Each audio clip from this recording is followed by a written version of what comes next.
Good morning students. SV academy Rawla की online classes में आपका हार्दिक स्वागत है। Class 8th subject English lesson 3 glimpses of the past. पिछले वीडियो में अपने इसी लेसन को स्टार्ट किया और हमने 3 टॉपिक इसके पढ़े थे। आज 4th नंबर से अपने स्टार्ट करने जा रहे हैं। तो आपकी बुक में पेज नंबर 39 पे ये 4th नंबर दिया हुआ है, तो अपने इसको पढ़ेंगे। अब तक हमने पढ़ा था शहीदों के बारे में, कंपनी की जीतों के बारे में 1757 टू 1849 तक, और उसके बाद में हमने पढ़ा था ब्रिटिश रूल्स 1765 टू 1836। आज अपने पढ़ने जा रहे हैं राजा राम मोहन राय 1772 टू 1833। तो राजा राम मोहन राय के क्या विचार थे उस समय देखते हैं। लेफ्ट साइड कॉर्नर में देखिए ऊपर Ram Mohan Roy a learned man from Bengal understood what was wrong with the country. Ram Mohan Rai एक बंगाल के शिक्षित व्यक्ति थे और जो समझते थे कि देश के साथ क्या गलत था, यानी कि देश में क्या कुछ गलत हो रहा था। तो उसके बाद में क्या है, लेट्स नॉट वो बोलते हैं, राम मोहन रॉय बोलते हैं। तो जिस तरफ ये एरो बना के और वॉइस स्पीच में लिखा हुआ है तो वही राम मोहन रॉय है। और उन्होंने क्या कहा, Let's not despise ourselves. Our ancient culture is great, and we are capable of greater achievements. We must first reform our society. Superstitions have been ruining us. और वो कहते हैं कि आओ हम अपने आप से गणना ना करें। Let's us, आओ हम, नॉट मिस नहीं, डेस्पाइज मिस करना और सेल्फ हम स्वयं से, कि आओ हम अपने आप से गणना ना करें। Our ancient culture is great, हमारी प्राचीन संस्कृति महान है। And we are capable of greater achievements, और हम उससे भी अधिक उपलब्धियां प्राप्त करने में सक्षम हैं। We must first reform our society, उसके लिए सबसे पहले हमें हमारे समाज को पुनर्गठित करना होगा। रिफॉर्म का मतलब पहले से एक बार फिर से पुनर्गठन। Superstitions have been ruining us, superstition means होते हैं अंधविश्वास। रूइनिंग का मतलब होता है बर्बाद करना, अस मीन्स हमें, अंधविश्वास हमें बर्बाद कर रहे हैं, नष्ट कर रहे हैं।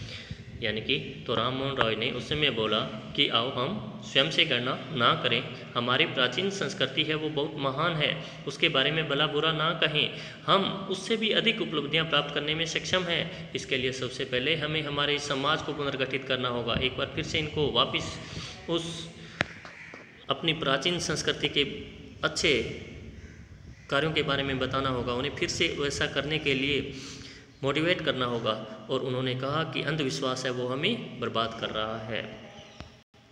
इसी के जस्ट नीचे he was attract by science and modern knowledge, यानी कि ही यहाँ पे किसके लिए है, राम मोहन रॉय के लिए, कि राम मोहन रॉय है वो विज्ञान और आधुनिक ज्ञान के प्रति आकर्षित थे। यानी कि वे आधुनिक ज्ञान और साइंस के प्रति आकर्षित थे। उसके बाद में वो क्या बोलते हैं, वो बोलते हैं knowledge should be practical and scientific. और उन्होंने कहा कि ज्ञान है वो व्यवहारिक और प्रमाणित होना चाहिए, यानी कि साइंटिफिक, वैज्ञानिक तथ्यों के आधार पर होना चाहिए। उसके पीछे अपने पास लॉजिक होने चाहिए, उसके पीछे अपने पास सिद्धांत होने चाहिए। तो उन्होंने कहा कि ज्ञान है वो व्यवहारिक और प्रमाणिक होना चाहिए। उसके बाद में वो लिखा है, ये अपने लिए एक सूचना के रूप में, he started newspapers but the suspicious British stopped them in 1823। यानी कि राम मोहन रॉय ने एक समाचार पत्र निकाला, परंतु संकालू अंग्रेज़ों ने 1823 में उन्हें ऐसा करने से रोक दिया। यानी कि राम मोहन रॉय ने भी अपना एक न्यूज़पेपर निकाला लोगों को प्रेरित करने के लिए, मोटिवेट करने के लिए, अपने देश की दुर्दशा के बारे में बताने के लिए। परंतु जो अंग्रेज़ थे उन्हें वह था कि ये एक शिक्षित व्यक्ति है और ये लोगों को हमारे खिलाफ खड़ा कर सकता है, तो इसलिए उन्होंने उस न्यूज़पेपर को छापने से उन्हें बंद कर दिया, यानी कि रोक दिया। He told his wife Uma, किसने? ही राममोहन रॉय ने अपनी पत्नी उमा को बताया। Cows are of different colours but the colours of their milk is same, यानी कि अपनी पत्नी उमा को समझाने के लिए उन्होंने एक उदाहरण दिया और वो उदाहरण गायों और उनके दूध का दिया। उन्होंने कहा कि हम देखते हैं कि गायें भिन्न भिन्न रंगों में होती है, परंतु जो अपने उनका दूध निकालते हैं वो एक जैसा ही, यानी कि वाइट ही होता है। तो यानी कि उन्होंने इसके माध्यम से ये समझाने की कोशिश की कि ऊपर से रंग रूप व्यक्तियों के भिन्न हो सकते हैं, परंतु उनके विचार, उनका जो सार होता है वो सभी का एक जैसा होता है। जिस तरह से गायों के रंग तो भिन्न भिन्न होते हैं, परंतु उनके जो दूध है वो समान है। जिस तरह से इंसान, कोई गोरा हो सकता है, कोई काला हो सकता है, कोई अंग्रेज हो सकता है, कोई भारतीय हो सकता है, लेकिन उनका लहू जो है वो एक ही कलर का है। Different teachers have different opinions but the essence of every religion is the same. और उन्होंने कहा कि विभिन्न अध्यापक या जो भी उपदेश देने वाले हैं, विद्वान पुरुष हैं, उनके विचार भिन्न भिन्न हो सकते हैं, परंतु प्रत्येक धर्म का सार है वो एक ही होता है। यानी कि कोई पर्शियन है, कोई हिंदू है, कोई पंजाबी है, उनके जो संत है, उनके जो गुरु है, वो हो सकता है कि उनके विचार अलग अलग हों किसी विषय पर, लेकिन प्रत्येक धर्म का सार एक ही है कि किसी से घृणा मत करो, झूठ मत बोलो, किसी को परेशान मत करो, किसी को धोखा मत दो। यानी कि कुल मिलाकर सभी धर्मों का जो सार है वो एक ही है और वो भिन्न भिन्न रास्तों से प्रत्येक व्यक्ति को ईश्वर तक ले जाने का मार्ग बताते हैं। He crossed the seas and went to England to see what made the British powerful. There he told them. यानी कि राजा राममोहन रॉय ने सागर को पार किया और वे इंग्लैंड यह देखने के लिए गए कि अंग्रेज़ों को इतना शक्तिशाली किसने बनाया। यानी कि वो देखना चाहते थे कि अंग्रेज़ इतना शक्तिशाली पावरफुल क्यों है, क्या रीज़न है, वहाँ पे ऐसा क्या है कि वो इतने पावरफुल है। देयर ही टोल्ड देम, वहाँ जाकर उन्होंने उन्हें बताया कि नहीं, अंग्रेज़ों को वहाँ पे क्या बताया, we accept you as rulers, कि हम आपको शासक के रूप में स्वीकार करते हैं, and you must accept us as subjects, subjects का मतलब प्रजा, राजा और प्रजा, कि तुम्हें भी हमें प्रजा के रूप में अवश्य स्वीकार करना चाहिए। यानी कि उन्होंने कहा चलो ठीक है, आप वहाँ पे शासन करना चाहते हैं तो हम आपको शासक के रूप में स्वीकार करते हैं, लेकिन आपको भी हमें अपनी प्रजा मानना चाहिए। ये नहीं कि सिर्फ आप हमें लूटने के लिए वहाँ हो, but you must remember the responsibility A ruler ओज टू हिज सब्जेक्ट। और उन्होंने कहा परंतु तुम्हें ये भी अवश्य याद रखना चाहिए कि एक शासक की अपनी प्रजा के प्रति कुछ जिम्मेदारियां भी होती है, तो आपको उन जिम्मेदारियों को भी पूरा करना है। नेक्स्ट है ऑपरेशन, यानी कि दमन। किस तरह से भारतीयों को प्रताड़ित किया गया, किस तरह से उनके विचारों को दबा दिया गया, उनका दमन किया गया। तो लेफ्ट साइड में ऊपर देखते हैं, but the British continued to oppress Indians, परंतु अंग्रेज़ों ने लगातार भारतीयों का दमन जारी रखा। In 1818 they had passed regulation 3rd, 1818 के अंदर उन्होंने रेगुलेशन 3rd पास किया, यानी कि एक रेगुलेटिंग एक्ट लेके आए 1818 के अंदर। और उसमें ऐसा क्या था, under it an Indian could be gelled without trial in a court, यानी कि इसके तहत इसके तहत एक भारतीय को बिना कोर्ट के अंदर मुकदमा चलाए जेल में डाला जा सकता था। यानी कि जिस तरह से अब अपने देखते हैं, अगर किसी व्यक्ति के खिलाफ कुछ कार्रवाई होती है तो पहले उसे कोर्ट के अंदर अपने सबूत साक्ष्य पेश करने के लिए अपने बचाव में मौका अवसर दिया जाता है, लेकिन उन्होंने एक ऐसा रेगुलेटिंग एक्ट पास किया, जिसमें यह था कि कोई भी भारतीय है उसको बिना किसी कोर्ट में, न्यायालय में अपना मुकदमा चलाए ही जेल में डाला जा सकता था। All the time, British officers in India drew big salaries and also made fortunes in private business।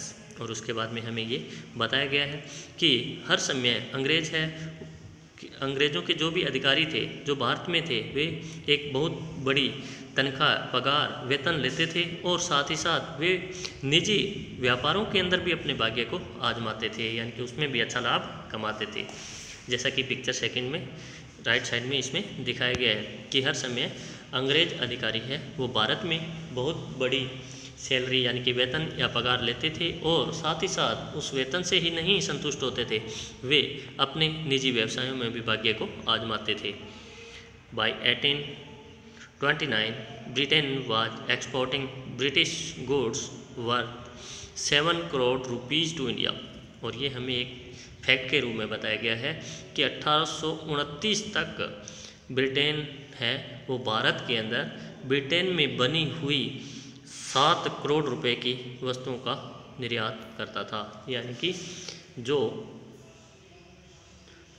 Britain के अंदर वस्तुएं बनाई जाती थी उनको भारत में लाकर वो क्या करते थे, बेचते थे। तो लगभग 7 करोड़ रुपए का वो बिजनेस इस समय भारत में लाभ कमा रहे होते थे।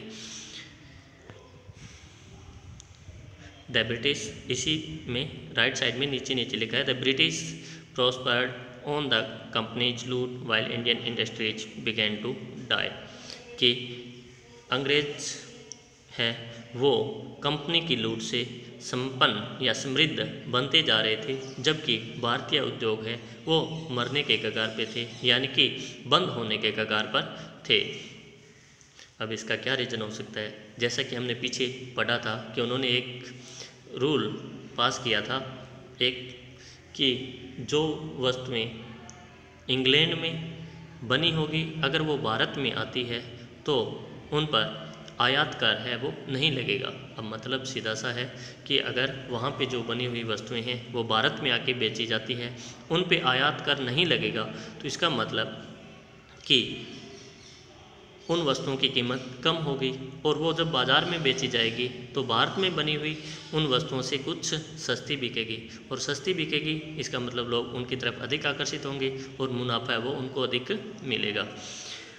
Governor general Bentinck reported back home, यानी कि उस समय भारत में गवर्नर जनरल विलियम बेंटिंग को बनाया गया और उन्होंने वापस ब्रिटेन के अंदर यहाँ से एक रिपोर्ट भेजी और उसने क्या कहा, उसने कहा the bones of cotton weavers are bleaching the plains of India, यानी कि उसने कहा कि भारतीय कॉटन वीवर्स है जो, यानी कि कपास को बुनकर जो हैं या बुनकर जो हैं उन लोगों की हड्डियां हैं वो भारत के मैदानों के अंदर सफ़ेद हो रही है, यानी कि वो नष्ट होने के कगार पर पहुंच चुके हैं। किस माध्यम से? उन्होंने कहा कि अपने जो ये एक्ट पास किया है और जो हम लाभ कमा रहे हैं उसकी वजह से जो भारतीय बुनकर हैं उनकी हड्डियां हैं वो क्या है, भारतीय मैदानों में सफ़ेद हो रही है, यानी कहने का मतलब वो मरने के कगार पर पहुंचने वाले हैं, उनका व्यवसाय बंद होने के कगार पर है। 6 नंबर है डिससैटिस्फिकेशन, असंतोष। डिससैटिस्फिकेशन, असंतोष 1835 to 56, 1835 से 56 के बीच की बात है। तो राइट साइड में कॉर्नर में देखते हैं, education in India was in Persian and Sanskrit. Bharat के अंदर उस समय जो शिक्षा थी वो पारसी और संस्कृत में थी। In 1835 a English man name Macaulay suggested a change. 1835 में एक अंग्रेज जिसका नाम मैकॉले था उसने बदलाव का सुझाव दिया, यानी कि 1835 में मैकाले ने नई शिक्षा नीति के बारे में बताया, सुझाव दिया। और उसने क्या कहा? उसने कहा we should teach the native through the English language. Macaulay ने कहा कि हमें, नेटिव का मतलब यहाँ के जो निवासी है भारतीय जो हैं, उन्होंने कहा कि हमें भारतीयों को इंग्लिश, अंग्रेज़ी भाषा के माध्यम से पढ़ाना चाहिए। तो जो गवर्नर जनरल थे उन्होंने कहा आई एग्री, मैं सहमत हूँ, मैं सहमत हूँ। English education produced clerk to whom the British gave petty jobs under them। petty jobs का मतलब है छोटे पदों पर नौकरियाँ। अंग्रेजी शिक्षा ने अंग्रेज़ों के लिए लिपिक पैदा किए जिन्हें कि वे छोटे पदों पर नौकरियां देते थे। अंडर देम अपने नीचे, यानी कहने का मतलब जब मैकाले ने ये सुझाव दिया कि हमें भारतीयों को अंग्रेजी के माध्यम से पढ़ाना चाहिए तो वो सहमत हुए और उन्होंने भारतीयों को इंग्लिश के माध्यम से पढ़ाना शुरू किया। तो जो भी इंग्लिश के माध्यम से पढ़े हुए थे अंग्रेज़ों के लिए उन्होंने लिपिक का कार्य किया। उन्होंने यानी कि अंग्रेज़ों ने उन्हें अपने नीचे छोटे पदों पर लिपिक के तौर पर रखा। It also produced a new generation of intellectuals. और इसने एक जो दुष्प्रभाव के साथ साथ कुछ अच्छा भी हुआ वो ये था कि इस शिक्षा ने भारत के अंदर बुद्धिजीवियों की एक नई पीढ़ी का उत्पादन किया, यानी कि उन्हें पैदा की, एक बुद्धिजीवियों की नई पीढ़ी पैदा कर दी। और उसके बाद में लोग आपस में विचार करते हैं, वो क्या कहते हैं, we must educate our brothers. लोग कहते हैं कि हमें अपने भाइयों को अवश्य शिक्षित करना चाहिए, शिक्षा दिलवानी चाहिए। And try to improve their material conditions, और हमें उनकी उस माली हालत में सुधार के प्रयास करने चाहिए। For that we must convey our grievances to the British parliament. और लोगों का विचार था कि इससे जब हम हमारे भाइयों को इंग्लिश में शिक्षा दिलवाएंगे, उनकी माली हालत को सुधारने का प्रयास करेंगे। मटेरियल कंडीशन का मतलब है माली हालत। हम उनकी माली हालत को सुधारने का प्रयास करेंगे, जिससे हमें एक लाभ ये भी होगा कि हम ब्रिटिश पार्लियामेंट में, ब्रिटिश संसद के अंदर हमारी शिकायतों को रख सकेंगे। By 1856 the British had conquered the whole of India. जैसा कि इसमें दिखाया गया है कि 1856 तक आते आते अंग्रेज़ों ने लगभग संपूर्ण भारत को जीत लिया था। जैसा कि हमने पीछे स्टार्ट में देखा था, उसमें सिर्फ बंगाल, असम इस टाइप में थोड़ा सा क्षेत्र था, उड़ीसा वगैरह, जहाँ पर अंग्रेज़ों के शासन था, लेकिन लगभग बाकी सभी क्षेत्र में भारतीय राजाओं का शासन था। लेकिन 1856 तक आते आते, जैसा कि हम इसमें देख सकते हैं, जो येलो कलर में है वो इंडियन स्टेट है जहाँ पर भारतीय राजाओं का शासन था, और जो पिंक कलर है वहाँ पर अंग्रेज़ों का। तो बहुत अधिक डिफरेंस आ चुका था। They cared little about the needs of Indians. उसके बाद में लोगों के विचार क्या थे? लोग कहते हैं कि वे कौन? अंग्रेज। They cared little about the needs of India. ये हमें फैक्ट के तौर पे बताया गया कि उन्होंने भारतीय लोगों की आवश्यकताओं के बारे में बिल्कुल भी परवाह नहीं की। लिटिल न के सम्मान। Our kings have become puppets and we have lost our old jobs. फिर लोगों ने आपस में बातचीत करना शुरू किया कि हमारे राजा है वो उनकी कठपुतली बन चुके हैं। पपेट्स का मतलब कठपुतलियाँ, कि हमारे राजा उनकी कठपुतलियाँ बन चुके हैं और हम हमारे कार्यों को, हम हमारे पुराने व्यवसायों को खोते जा रहे हैं। एंड लैंड्स, दूसरा व्यक्ति बोलता है, और ज़मीनें भी, they are converting our brothers, वे हमारे भाइयों को भी बदल रहे हैं। You only talk, do something to drive them out. उसके बाद में एक व्यक्ति बोलता है कि तुम केवल बातें करते हो, उन्हें बाहर निकालने के बारे में कुछ करो। नेक्स्ट 7th नंबर है द स्पार्क्स, चिंगारी, यानी कि किस तरह से उस समय एक क्रांति की चिंगारी फूटी। 1855 to 57 taxes continued to ruin the peasants. जो कर थे वे लगातार भारतीय किसानों को, पीजेंट्स का मतलब किसानों को बर्बाद कर रहे थे। In Bengal the Santhals who had lost their lands under new land rules become desperate. Bengal के अंदर जो संथाल लोग थे उन्होंने नए भूमि कानून के तहत अपनी ज़मीनों को खो दिया था और निराश हो गए थे। In 1855 they rose in rebellion and massacred Europeans and their supporters alike. 1855 के अंदर वे एक क्रांति के रूप में, एक विद्रोह के रूप में उठ खड़े हुए और उन्होंने यूरोपियन लोगों और साथ ही साथ उनके जो भी समर्थक थे उनका नरसंहार कर दिया। मैस्कर्ड का मतलब होता है नरसंहार। बहुत अधिक संख्या में लोगों को मार देना। रिबेलियन का मतलब होता है क्रांतिकारी, यानी कि 1855 के अंदर लोगों के अंदर एक क्रांति की चिंगारी फूट पड़ी और वो एक विद्रोह के रूप में उठ खड़े हुए और उन्होंने यूरोपियन और उनके जो भी समर्थक थे, चाहे वो कहीं के भी हो, उनका नरसंहार कर दिया, जैसा कि आप पिक्चर के अंदर देख सकते हैं। Discontent was brewing in the East Indian company's army too. असंतोष की भावना है वो ईस्ट इंडिया कंपनी की सेना के अंदर भी उत्पन्न हो रही थी, जन्म ले रही थी, बढ़ रही थी। The white soldier get huge pay, mansions to live in servants, यानी कि भारतीय सैनिक आपस में बात करते हैं और वो कह रहे हैं कि जो ये गोरे सैनिक हैं वो हमसे अधिक विशाल पगार लेते हैं, तनख्वाह लेते हैं, रहने के लिए इनके पास हवेली या घर होता है, नौकर होते हैं। दूसरा बोलता है while we get a pittance and slow promotions. तो दूसरा क्या कहता है? दूसरा कहता है कि इनके बजाय हमें बहुत कम या क्षुद्र वेतन जिसको बोल सकते हैं पिटेंस, बहुत कम अल्प वेतन मिलता है और प्रमोशन पदोन्नति तो बहुत ही कम। उसी के पास थर्ड बोलता है द अंग्रेज ask us to cross the sea which is against our religion.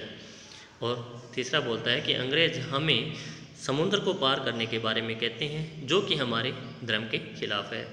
Who is the टोपी वाला to abolish our age old customs. और उसके बाद में वो कहता है कि ये टोपी वाले, ये अंग्रेज कौन होते हैं जो हमारे इस लंबे समय से युगों पुरानी रिवाजों को बर्बाद कर रहे हैं, यानी कि ये कौन है जो हमारी उन पुरानी जो परंपरागत रीति रिवाज है उनको नष्ट करे। तो एक व्यक्ति नीचे बोलता है we must drive out the अंग्रेज, और वो कहता है कि हमें अंग्रेजों को अवश्य ही यहाँ से भगाना चाहिए। अब फैक्ट दिया है सिपाही Mangal Pandey attack the adjutant of his regiment and was executed. सिपाही मंगल पांडे के द्वारा अपने ही टुकड़ी के एक सेनापति के सहायक पर आक्रमण किया गया और उसे मार दिया गया। एग्जीक्यूटेड का मतलब मारा गया। थाउजेंड्स ऑफ अदर सिपाही रिवॉल्टेड, हजारों अन्य सिपाहियों ने भी क्रांति कर दी। दे वर स्ट्रिप्ड ऑफ देयर यूनिफॉर्म्स, उनसे उनकी पोशाकें हैं वो छीन ली गई। Humiliated and put in irons, और उन्हें अपमानित किया गया और विडंबनाओं में डाला गया। पुट इन आयरन्स का मतलब विडंबनाओं में डालना, यानी कि उनको हर तरह से प्रताड़ित करना। उन्हें अपमानित किया गया और हर तरीके से उन्हें प्रताड़ित किया गया। Few Englishmen had cared to understand Indian customs or the people's mind, यानी कि फैक्ट के रूप में बताया गया है कि बहुत ही कम अंग्रेजों ने भारतीय रिवाजों को और यहाँ के लोगों के दिमाग के बारे में समझने की परवाह की, यानी कि उन्हें किसी ने ये परवाह नहीं की कि भारतीयों के मन में क्या चल रहा है, वो कितने पीड़ित हैं, उनकी क्या रिवाज है, क्या कस्टम है जिनको कि हम नष्ट कर रहे हैं, उसके बारे में लोग अंग्रेजों ने सोचा तक नहीं। O proud Brahmin soldiers, do you know that the grease on the bullet you have to bite is made from the fat of cows and pigs. यानी कि तभी एक सैनिक बोलता है और वो क्या कहता है, अरे घमंडी ब्राह्मण सैनिक, क्या तुम जानते हो कि जिस बुलेट की चर्बी को तुम अपने दांतों से काटते हो वो गाय और सूअर की चर्बी से बनी होती है। यानी कि उसने क्वेश्चन किया कि अरे ब्राह्मण सैनिकों, क्या तुम ये जानते हो कि जिस बुलेट को, जिस गोले की चर्बी को तुम्हें दांतों से काटने के लिए बोला जाता है वो गाय और सूअर की चर्बी से बनी हुई है। व्हाट, यानी कि ब्राह्मण बोलता है क्या? उसी समय एक मुस्लिम सैनिक वो कहता है the white man has deceived us too, वो कहता है कि ये सफ़ेद व्यक्ति हमें भी धोखा दे रहे हैं। डिसीव का मतलब धोखा देना। Soon chapatis were sent from village to village to tell the people that their emperor would want their service. जल्द ही गांव से गांव तक लोगों को यह बताने के लिए कि उनके सम्राट को उनकी सेवा की आवश्यकता है, यानी कि उनका सम्राट है वो उनकी सेवा चाहता है, बताने के लिए गांव-गांव में रोटियां यानी कि चपातियां बेची गई। तो 1857 की क्रांति में क्या हुआ था, लोगों को जागरूक करने के लिए घरों घरों में चपातियां बेची गई और उसके माध्यम से संदेश भेजा गया। यस, तो उसके सामने से जैसे ही गांव में वो पहुंचे तो क्या हुआ, yes all my village man will be ready. और गांव का जो मुखिया था, जागीरदार था, उसने अपनी तरफ से विश्वास दिलाया कि हाँ मेरे गांव के सभी लोग तैयार हैं। Similarly lotus flower circulated among Indian soldiers. और उसी तरह से जिस तरह से गांव के लोगों को जागरूक करने के लिए चपातियां भेजी गई, उसी तरह से भारतीय सैनिकों को प्रेरित करने के लिए उनके बीच में कमल के फूल को घुमाया गया, डेथ टू द फॉरेनर्स। और उन्हें ये संदेश दिया गया कि विदेशी है उनको मारा जाए। The message gave all help and shelter to the patriots. और समूह ने या लोगों ने सभी को, जो क्रांतिकारी थे, जो देशभक्त थे, उनको सहायता और आश्रय प्रदान किया। सभी ने उन्हें आश्रय और सहायता प्रदान की। तो आज के वीडियो में इतना ही। नेक्स्ट वीडियो में इसके 2 टॉपिक जो बचे हुए हैं वो अपने पढ़ेंगे और हार्ड वर्क करेंगे। Thank you for watching.